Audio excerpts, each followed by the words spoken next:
Hi, it's Valerie and this is Black Driving Program. The car that we are testing today is not a usual car. I don't know what was happening in America in 19th, but here in Russia, this car used to put everybody in a fear.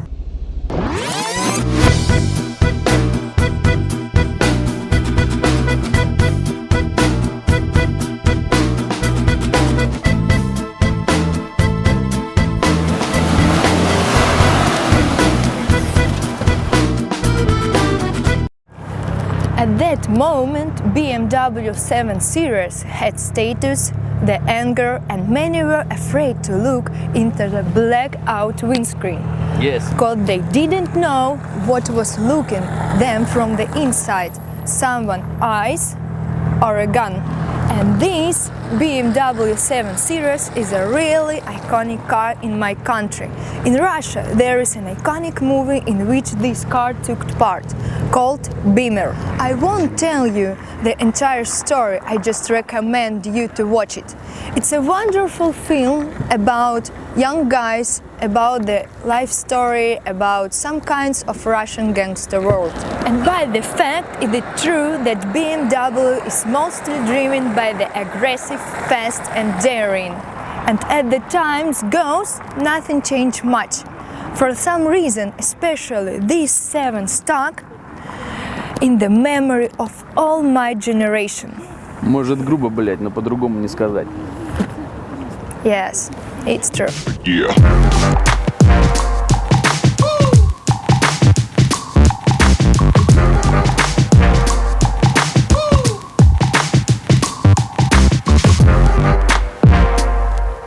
When this car first introduced, it was a real tour de force. Comfortable, never failing, safe, good. And I want to stress that this car used to have a 6-piston mechanical gearbox. It is a 6-speed mechanical gearbox that was used in the filming legendary movie The Carrier, which this BMW 7 Series took part. Today we can just say it's a clumsy piece of shit, but yesterday it was a stylish car and everybody turned around to look at it. As for chassis, BMW 7 Series doesn't stand out really much. It is a good, comfortable suspension, but nothing more. There is no super handling here, just an average BMW. But at the same time, it's a big and heavy.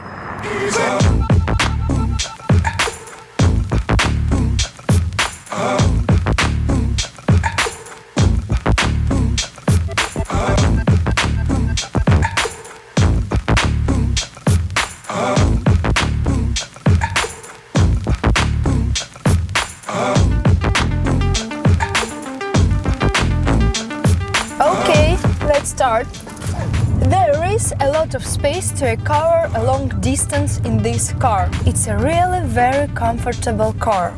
Okay, look at the buttons. They're simple, clear, understandable, without any excessive curves. Look at the glass units in the window. It's a really very cool for that time. The transmissions in this car is not so fast as I like, but it is cool enough. By the way, this car had have some problem with transmissions. As a rule, tail fail block tender to leak. And I also want to say that in 1998 a TV in a car was believed to be very, very cool. Audi didn't have it yet, Mercedes didn't have it yet, BMW, it was the first model in this class that put a TV and a stock multimedia system. Of course, the menu isn't very beautiful, navigation isn't either, but for that time it was really, really cool. And by the way, BMW 7 Series in 1992 was the first car to have a xenon. Oh, the steering wheels is fine, but nothing special. I won't say much about the buttons inside because they was absolutely outdated. There are more interesting things to talk about. In the past, there was no Euro 2, Euro 3, Euro 4, and because of them, people started using less quality material. For example, leather in BMW cars now is not as good it was before, and at the time it was true quality leather. And BMW 7 Series has such a great leather interiors that still there are cars made in 1991, 1992, 1995, in which leather is now better than in new BMW 7 Series bought half a years ago. The engine in this car is the old 4.4. Okay, it's exactly the engine that is now saving Dame BMW from an ultimate collapse. I'll explain why. Because the engine in the BMW 7 Series is essentially the same as an E38 body of the BMW 5. It's a 4.4 liters engine. Its engine was used in the E39 body, in the old BMW 5, in the 540 models. This engine is used in BMW 7 Series. This engine, its cylinder block, is used in the new BMW 7 Series. They put this 4.4 engine in the first X5 and they used it in the next X5 body. It's the same engine. Even X5M that I have is still the same 4.4 engine. I mean, they've enhanced it, added forged parts, installed the turbines and the power increased dramatically. And the car is still alive. And the engine is weak, so it is dying. X5M have the same 4.4 engine. It is enhanced, there are powerful turbines, it is strong, has a good cooling system and it had to have another engine. It had to have a 6.1 with 700 horsepower, an atmospheric racing engine from BMW. But unfortunately, when the crisis hit in 2008, everybody sucked and had to leave to the old fucking way. America has imposed sanctions on us, gorgeous Russians, but the Germans can't boast of as much as they want. But they shouldn't say, shit, the crisis is still here, because the new BMW F15 had the same engine 4.4. Dear engineer that designed this engine, we are addressing you. Please help these idiots make something low cost for the crisis, but still of your motor's quality, so it can take its place in history. I'd like to meet that guy, that engineer, who is still covering the asses of those dickheads. Let's count! 21, 20, oh my god! 24 years have passed since 1991.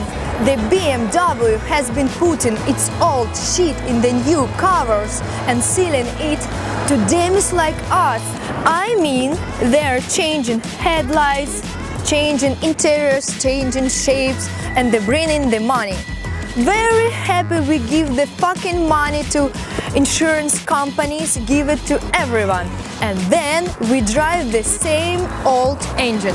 In effect, if we look at the BMW history of 25-30 years ago, we'll see that they actually didn't have any super motors or super developments. If we take a look at the new M's, we'll only see 6-cylinder straight motors and V8, and that's all. There are no more super developments of V12. V12 engine aren't that robust 4-cylinder motor. There are 2 liters and 2.2 liters and 2.8 liters.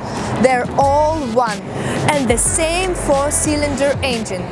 They just change the pressure in the turbines. They call one car 2 liters and ask some of money from their clients. And then they improve the package a little and give it another names 2.8, and it starts blowing a bit better and driving a bit faster. But at the core, all the headway is the same. So today we had an unusual guest from the past here in black driving, even though This car can't compete with today's top models, but yesterday it was really cool in its days. Ну чё, какао, парня?